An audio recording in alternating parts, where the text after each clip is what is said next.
So I forgot a couple of things in my black hole collection the other day when I was filming that video. And here they are, because they weren't with my toy collection, they were on my bookshelf. And I thought, oh man, I should have included those. So this is the illustrated adaptation of the exciting film. Great, poster-looking art for the front and back covers, but on the inside, it's just rather, I would say, rather crude line art and colors. At the time, it was fine. Since then, we've seen comic books with more shading and more realistic color schemes and everything. So, got the comic book, and then also I had these press out books. Now, I had one of these as a kid, and of course, I punched everything out and I assembled it, and it was tattered and fell apart and got thrown away. Years later, I got to talking about that particular one with a guy named John Davis. I've got some pieces in my vintage Kenner Star Wars collection came from John's collection, and we've known each other for years and years. He used to work at the local comic book shop. And so he and I got to talking about this, and it really lit a fire under me that I wanted to get a pristine one again. And I wound up finding three on eBay, and so I bought one auction had one and another auction had two, and I just bought all three of them and gave the third one to John. Since then, he has gotten me a Wizard of Oz punch out and make it book that was still pristine. Gave me one of those, and the one I'm still looking for, though, and I had this as a kid. I have very specific memories of being in the back bedroom floor at my grandmother's house in Mississippi, putting together my Walt Disney's Robin Hood punch out and make it activity book. And I think it was by this same Whitman Press that made this. So if anybody out there has a lead on one of those, please let me know, because I'd love to get one. The thing I thought was cool about the press out book was the interior, the centerfold, if you will. You had a Starfield on either side of it, so that was a good backdrop to use. And then the centerpiece was the bridge of the Cygnus. And I always thought that this made a pretty good backdrop for the action figures. There's a pretty good scale to them. And it had, a gantry and different pieces that you could add to it. But even without those punched out and added to it, I feel like it's still a decent graphic. So, one more couple of old things. Let's get to the new things. Here are the Diamond Select figures. And I've gone ahead and prepped these, but I haven't actually taken them out of their trays yet. So I was really surprised by how large Maximilian was. And also, there's a slight discrepancy. Pardon me, that's noisy. There's a slight discrepancy in the spelling of his name with one L from the new items, the Vinimates and the action figures, to the classic stuff where it was always spelled with two L's. The novelization, the Mego action figure packaging and everything. So, all right, let's take him out of his tray. I went ahead and cut the plastic ties and everything, but I haven't actually done this yet. So let's see. Head moves, good. Arms actually do all the stuff they're supposed to do. I'm going to take off that lightning effect for now. And wow, so posable. It's got an elbow midway through. It's got a shoulder, elbow. I'm going to turn around this way for you. And then these rotate so you can have different arms come into play. Even the wrists move as well. Wow, that is superb. Now let's see. I don't know that the legs have much range on the hips, but if we were to raise up all the arms, we might could get the hips to move more. And then these ailerons, or whatever you want to call them, can also move as well. Now this has the spinning blade in place, and there's another one of those in the packaging. Or you can do this version of it where the blades are in the retracted position. Then you have yet another option of the spinning disc of the blade, and I'll get those out in just a second. I'm going to get his base out of the other piece back here. Seems like there's there's that piece in the back. Come on.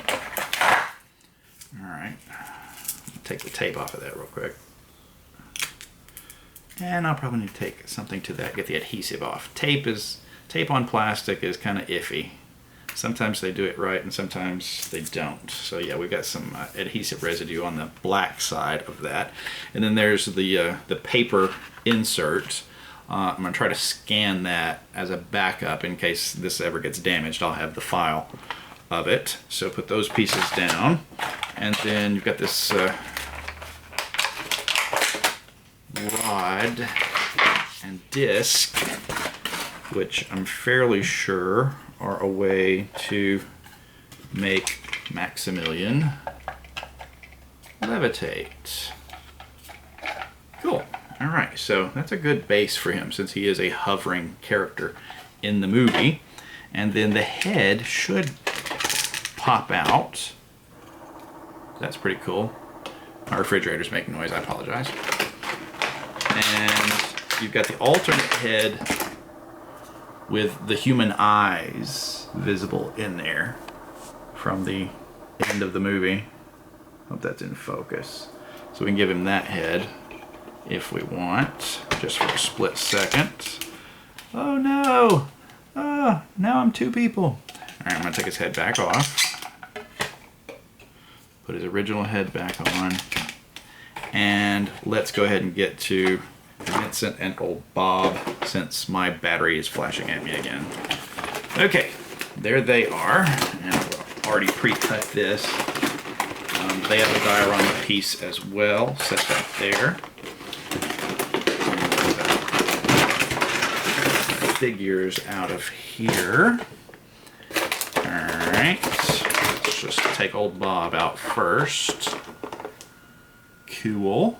Set him down for a sec, and then take out Vincent. And they've got all kinds of additional robot arms and interchangeable feet and stuff and claws.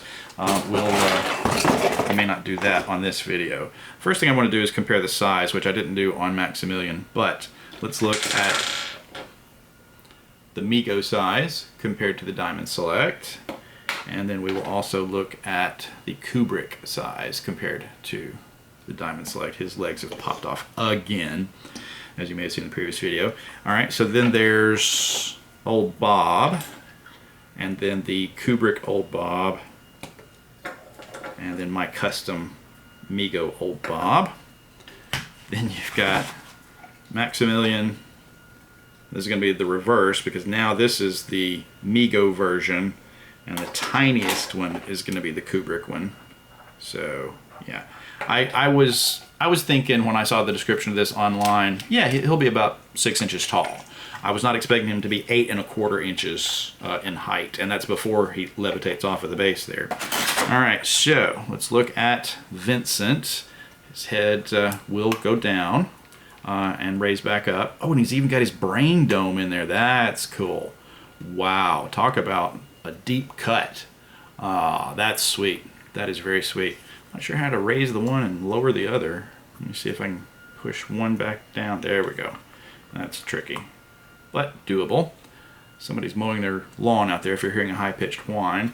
And then these arms here probably pop out. Yes. And yes. And then he's got the little side claws that could go in their place. I'll have to take the tape off of that to do everything. But yeah, he's going to have a lot of posability options. These legs, I'm thinking, come off. And then have the little half disc to go in the place. So, nice, nice, nice, nice. Now, how does he levitate? How does he float? Because most of these other guys had, you know, a hole in the bottom, or they had the little base for the Mego ones that I traded away many years ago. Hey, here's something else. These open. That's cool. These little compartments open on the side, and he's got little claws in there like he should. Very cool. All right, I don't want to force anything until I'm more familiar with it. But these guys have a system with a hole on the back, and then they've got these bases that we've seen before on some of the Diamond Select Slimers and things like that. So very cool. And then this is part of the diorama that you connect to the other pieces that came with Maximilian. I always say that backwards. Get this rail out of there before I attempt to cut or pop that. I had a knife. There we go. All right, and then this piece looks like attaches to this piece, and the rail would go in the front, I would estimate.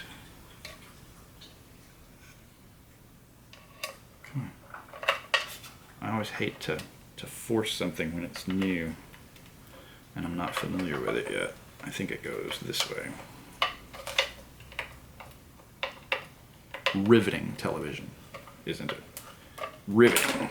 All right, well, maybe that's for another day. But then there's your diorama piece, and the rail would go up front right there. Cool. All right, so there's your display when you own all the figures. Let's look at old Bob for a second. His head moves. He's actually got a little side to side, so he's got like a ball joint in there as well, so that's cool. And his claws and things, and his broken legs. All right, so those are the new guys. Vincent and Bob, and my son sneezing in the other room, and Maximilian. All right, pretty cool. Now, I think they've figured it out that nobody really collected the human action figures back in the day, because nobody's made the human action figures in a while. But if they were to do another series of these, and they actually produced the Sentries and Star, I mean, sculpt him once, sell him twice. You know, that's a pretty simple piece of math to do right there. All you'd have to do is make the mold once and charge us 2 times for maximum usage of your tooling. All right, I just can't get that to go in there. Thank you for watching.